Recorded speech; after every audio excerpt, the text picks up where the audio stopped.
எல்லாருக்குமே வணக்கம். Cholesterol. So இதில் எல்டிஎல் அப்படிங்கிறது வந்து கெட்ட கொலஸ்ட்ரால், ஹெச்டிஎல் அப்படிங்கிறது நல்ல கொலஸ்ட்ரால்.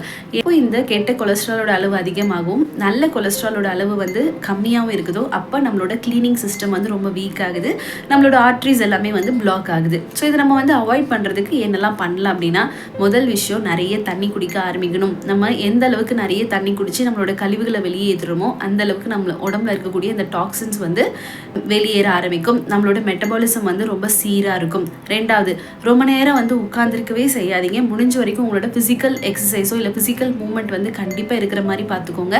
அந்த ஃபிசிக்கல் மூவ்மெண்ட் வந்து சன்ரைஸில் இருக்குது அப்படின்னா பெரிய அளவில் ஹெல்ப் பண்ணி கொடுக்கும். ஏன்னா சன்ரைஸ்லேருந்து கிடைக்கக்கூடிய விட்டமின் டி சத்து நம்மளுக்கு கண்டிப்பாக மெட்டபாலிசமை சீராக்கிறதுக்கு ஹெல்ப் பண்ணும். மூணாவது முக்கியமான விஷயம் என்ன அப்படின்னா, முடிஞ்ச வரைக்கும் நம்ம எண்ணெயில் பொரிச்ச பலகாரங்களையும் எண்ணெயில் பொரிச்ச உணவுகளையும் தவிர்க்கிறது ரொம்ப ரொம்ப நல்லது.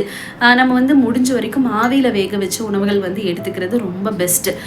ஸோ இதுவே நம்மளுக்கு பெரிய அளவில் கொலஸ்ட்ரால் வந்து கம்மி பண்ணுறதுக்கு ஹெல்ப் பண்ணி கொடுக்கும்.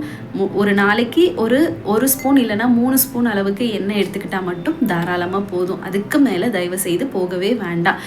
நாலாவது முக்கியமான விஷயம் என்னென்னா, கண்டிப்பாக நம்ம வந்து ஸ்வீட்டை அவாய்ட் பண்ணியே ஆகணும். சுகர் சார்ந்த பொருட்கள், இனிப்பு வகைகள், இது எல்லாமே கண்டிப்பாக அவாய்ட் பண்ணியே ஆகணும்.